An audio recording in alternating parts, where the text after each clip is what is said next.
الحمد لله نحمده ونصلي ونسلم على رسوله الكريم أما بعد فأعوذ بالله من الشيطان الرجيم بسم الله الرحمن الرحیم۔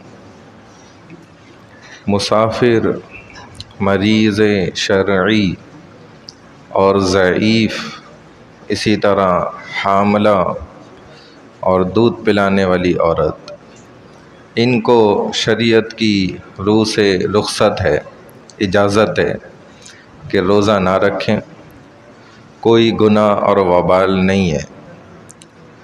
اللہ سبحانہ و تعالی جانتے ہیں قیامت تک انسانوں نے کتنی ترقی کرنی ہے۔ ایسا سفر ہو جائے گا کہ مقام سے بھی اچھا، مقیم ہے اس سے بھی بہتر اس کو مزہ آ رہا ہوگا سفر میں۔ ایسے وی آئی پی سفر ہو جائیں گے، جہاز بن جائیں گے، فلانا ہو جائے گا۔ اللہ تو جانتے ہیں، لیکن پھر بھی اللہ کے رسول صلی اللہ علیہ وسلم نے رخصت عطا فرما دی۔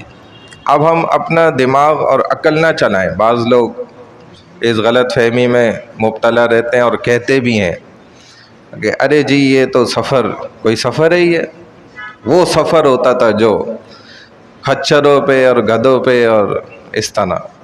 تو بھائی آپ سے، ہم سے زیادہ عقل سمجھ وہ ہمارے نبی کو ہے۔ تو جب نبی علیہ السلام نے رخصت دے دی، اب کتنا ہی وی آئی پی سفر ہے، لیکن اگر روزہ چھوڑ دے گا تو گناہ وبال نہیں ہے۔ ہاں رکھ لے تو یہ تو افضل بات ہے، فضیلت کی بات ہے کہ مسافر شرعی ہے پھر بھی اس نے روزہ رکھ لیا۔ پھر اس کے اندر جو مزید گہرائی کے ساتھ تفاصیل ہیں وہ الگ ہیں کہ شرعی مسافر کون ہوتا ہے اور 15 دن کا حساب اور وطن اصلی ہے کیا ہے، یہ ساری چیزیں الگ ہیں، ان کو دیکھتے ہوئے تو اگر بس مسافر ہے تو اب یہ روزہ چھوڑ سکتا ہے اور رکھ لے تو افضل ہے۔ ایسے ہی کوئی شخص مریض ہے، بیمار ہے، لیکن ایسا بیمار نہیں جیسے ہمارے ہاں ماشاءاللہ آج کل ہوتے ہیں نا، بس ایک چھینک آ گئی، ذرا سا پانی بہہ گیا ناک سے تو جی میں بیمار ہو گیا، مجھے تو فلو ہو گیا، جی میں تو اب اٹھ ہی نہیں سکتا، جی میں تو بڑا کمزور ہو گیا، میرے تو وائٹ سیل ختم ہو رہے ہیں۔ تو یہ والی بیماری نہیں ہے، وہ بیماری ہے کہ جس میں زندگی سے موت میں منتقل ہونے کا خدشہ ہو جائے کہ مری جائے گا، اس قدر کمزور ہے بیچارہ۔ روزہ رکھا، اب اس میں 3 چیزیں دیکھی جاتی ہیں، اس میں تیسرے نمبر کی چیز مشاہدہ بھی ہے، ایک عادت بھی ہے، ایک پرانا واقعہ بھی ہے۔ تو اگر اس نے روزہ رکھا اور واقعی آنکھیں بند ہو گئیں، چکرا گیا، گر گیا، بے ہوش ہو گیا، کمزوری ہو گئی اور مرنے کے قریب آ گیا، تو بالکل یہ مرض جو ہے ویلڈ ہے، شرعی مرض ہے، اب روزہ رخصت چھوڑ دے۔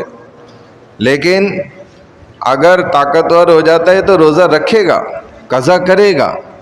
تیسرے نمبر پہ حاملہ خاتون ہے اور اس قدر کمزور ہے بیچاری، ظاہر ہے بچے کو کھانا جا رہا ہے اس کے جسم سے، اس کو بھی کھانا پڑے گا۔ اگر اس نے روزہ رکھ لیا اور حالت غیر ہو گئی تو اب مجبوری ہو گئی اس کی، روزہ چھوڑ سکتی ہے، رخصت دے دی شریعت نے، گناہ نہیں ہوگا۔ جب صحت مند ہو جائے تو روزے کی قضا کرے۔ ایسے ہی چوتھے نمبر پہ کیا بتلایا تھا میں نے؟ دودھ پینے والی، پلانے والی، پینے والی نہیں، دودھ جو پلا رہی ہے بچے کو۔ اب ظاہر ہے ہو سکتا ہے یہ خود بیچاری کمزور ہے اور سارا اس کا جو ہے نا طاقت جا رہی ہے جسم سے، اور ممکن ہے عین کہ یہ کمزور ہو جائے، گر جائے، چکر آ جائے، مرنے کے قریب ہو جائے، تو اب شریعت نے اس کو کیا کر دیا؟ رخصت دے دی، اجازت دے دی۔ تو بھائی یہ مسائل ایسے ہیں، فری آف کاسٹ ہیں، دیکھو ٹھیک ہے نا۔ اگر ایک ڈاکٹر بیٹھے وہ اتنا بتائے گا، اس کے پاس ٹائم ہی نہیں ہے۔ تو الحمدللہ دیکھ لیں، اللہ کا شکر ہے کہ اللہ نے نعمت دی ہوئی ہے بھائی، ٹھیک ہے نا۔ تو اس نعمت سے ہم نے کیا کرنا ہے؟ ہمارے ماشاءاللہ محلے میں کتنے علماء ہیں، مفتیان کرام ہیں، تو ان سے ہم بھائی فائدہ اٹھا لیں۔ صرف میں اکیلے اپنی بات نہیں کر رہا، تو ہم یہ مہینہ ہے بھائی، اس میں ہم مسائل کو بھی سیکھیں، فضائل کو بھی سیکھیں، اعمال پہ مضبوط ہو جائیں، معاملات کو درست کر لیں، تقوی والی زندگی اختیار کر لیں، گناہ سے بچنے کا عزم کر لیں۔ ماحول بنا ہوا ہے، ارادہ کر لیں انشاءاللہ۔